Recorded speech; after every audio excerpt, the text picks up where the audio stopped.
Večina narodov ima svojo junaško zgodbo o rojstvu. A kaj se zgodi, če so temeljite zgodbe, če so zgrajeni na eni veliki skrivnosti? Danes se lotevamo prav tega. Odpiramo dosje o nečem, čemur bi lahko rekli kar izvirni greh Slovenije. O orožarskih aferah, ki so državo zaznamovale zavedno. In to je res tisto ključno vprašanje, ki visi nad vso to zgodbo. Kako točno se domoljubna nuja, tista borba za svobodo, preleve v milijardni posel in morda še pomembneje, kako je ta ogromna skrivnost pomagala izklesati državo, kakršno poznamo danes. Tukaj imamo v bistvu dve plati iste medalje. Na eni strani junaški boj za neodvisnost, na drugi pa precej bolj mračna resničnost, ki jo razkrivajo viri. In sicer vzpostavitev ene ogromne, popolnoma nezakonite mreže za trgovino z orožjem. Pomislite, tisto, kar se je začelo kot nujna samoobramba, se je praktično čez noč sprevrglo v izjemno donosen posel. Preprodaja orožja na Hrvaško in v Bosno in Hercegovino. In s tem smo neposredno kršili embargo Združenih narodov. Dobro, poglejmo si ta orožarski plinovod. Kako je vse skupaj sploh delovalo? Ključno je razumeti, da Slovenija ni bila samo kupec orožja. Sploh ne. Zaradi svoje lege, tukaj, na stiščišču Evrope, je postala glavno, osrednje vozlišče, pravo prometno križišče za orožje, ki je bilo namenjeno na vsa bojišča po Balkanu. In ta operacija je tekla po dveh zelo skrbno varovanih kanalih. Prvi je bil pomorski. Potekal je skozi Luko Koper, od tam so šle masovne pošiljke težkega orožja naravnost proti Hrvaški. Potem pa je bil tu še drugi kanal, zračni most, ki je deloval iz mariborskega letališča. Iz Maribora so letala, pogosto pod krinko humanitarne pomoči seveda, oskrbovala armijo Bosne in Hercegovine. In tukaj se zgodba o neki pomoči popolnoma razblini. Samo poglejmo te številke. To je, milo rečeno, vojno dobičkarstvo. Raketomet Rbo 77, cena je šla gor za 7,5 krat. Raketa Zolja, več kot 3-kratna marža. Ampak hej, poglejmo raketo Strela. Prodajna cena je bila kar 50-krat višja od nabavne. 50-krat. To res ni pomoč. To je cinično plenjenje sredi vojne. In da je šlo izključno za posel, brez kakršnekoli romantike, najbolje povzame izjava enega od ključnih akterjev. To je Hasan Čengić, ki je pred parlamentarno komisijo rekel zelo preprosto in jasno. Daril ni bilo, za vse smo plačali. S tem je pravzaprav dokončno padal vsak mit o neki solidarnostni pomoči. Vprašanje je seveda, kako se je vse to plačevalo. Odgovor je preprost, izključno z gotovino. Predstavljamo si tole. Kovčki, polni res nabiti z nemškimi markami, ki so na skrivnih sestankih menjavali lastnike. Ta denar ni nikoli končal v državnem proračunu. Kje pa? Preprosto je izginil, poniknil v neko črno luknjo in za seboj ni pustil dobesedno nobene sledi. Seveda, tako obsežna operacija ni mogla ostati skrita zavedno. To preprosto ni bilo mogoče. In leta 1993 je ta velika skrivnost z vso silo udarila v javnost. Prelomnica je bila seveda afera na mariborskem letališču. Poglejmo si to časovnico, ker je res zanimiva. September 1992. Na letališče prispe 120 ton orožja. Uradno humanitarna pomoč. Potem pa skoraj eno leto popolne tišine.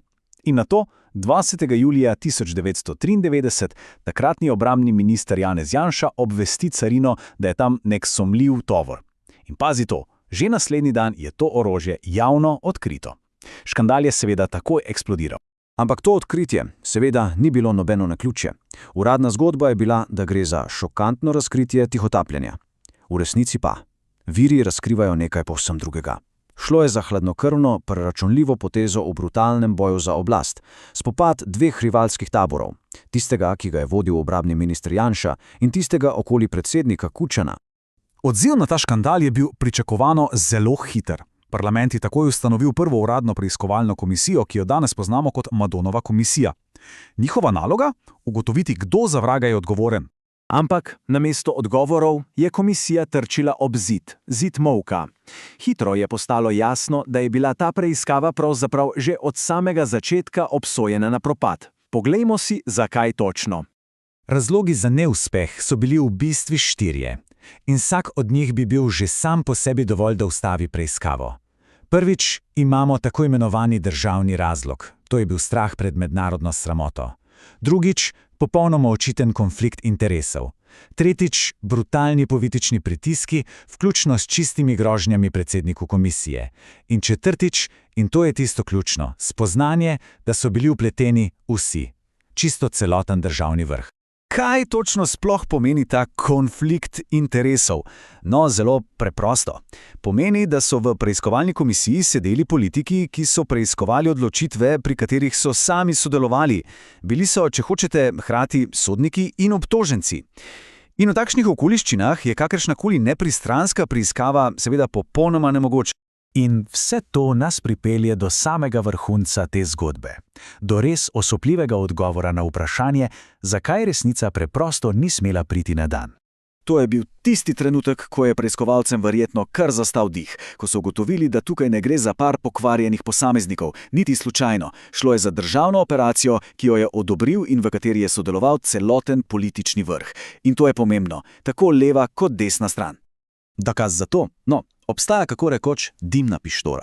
Gre za pakt molka. 6. januarja 1993 so se na sestanku zbrali vsi, ampak res vsi, najvišji voditelji države in se skrivaj dogovorili, da bodo enotno lagali. Dogovorili so se za izjavo, da Slovenija uradno nikoli ni pomagala Hrvaški in biha z orožjem. To je bil dobesedno dokaz o usklajeni zaroti na najvišjem nivoju. Situacijo, v kateri se je znašla komisija, pa najbolje opiše ena odlična analogija iz virov. Predstavljajmo si revizorja. Najamejo ga, da preišče podjetje, on pa ugotovi, da iz blagajne krade celotna uprava. Kaj naj naredi? Če ovadi vse, bo uničil podjetje, pa še sebe bo ogrozil. Zato preprosto odide. In točno, ampak res točno to se je zgodilo Madonovi komisiji. In kakšne so posledice? Kakšno zapuščino sta pustili ta afera in, kar je morda še huje, njeno sistematično prikrivanje? Poglejmo, kako sence te zgodbe segajo vse do danes. Zapuščina je res globoka in lahko bi jo razdelili na 4 dele. Kot prvo, nastala je nekakšna država v državi, z vzporednimi varnostnimi strukturami, ki so delovale mimo vsakega uradnega nadzora. Kot drugo, ustvaril se je ogromen, popolnoma neizsledljiv kapital in ta denar je postal temelj za vzpon novih političnih in medijskih elit. Tretjič, kar čutimo še danes, zaupanje v pravno državo je bilo praktično uničeno. In končno, četrtič, rodila se je kultura nekaznovanosti. Ker bodimo realni, noben visoki funkcionar ni bil za te posle nikoli obsojen. In odmevi te zgodbe, ja, slišimo jih še danes, zelo na glas. Samo poglejmo Luko Koper. Leta 1991 je bila skrito orožarsko vozlišče za vojne na Balkanu. Leta 2024 pa prizorišče protestov zaradi domnevnih pošiljk orožja v Izrael. Minilo je več kot 30 let, ampak imamo isto lokacijo in očitno isto geostrateško vlogo. Zdi se, da se nekateri vzorci res nočejo končati. In s tem pridemo do samega bistva. Ko je država zgrajena na temeljih skrivnosti, laži in ogromnih količin denarja brez znanega izvora, nas to pripelje do enega samega res ključnega vprašanja. Vprašanja, ki odmeva še danes. Ali so lahko temelji takšne hiše sploh kdaj zares stabilni?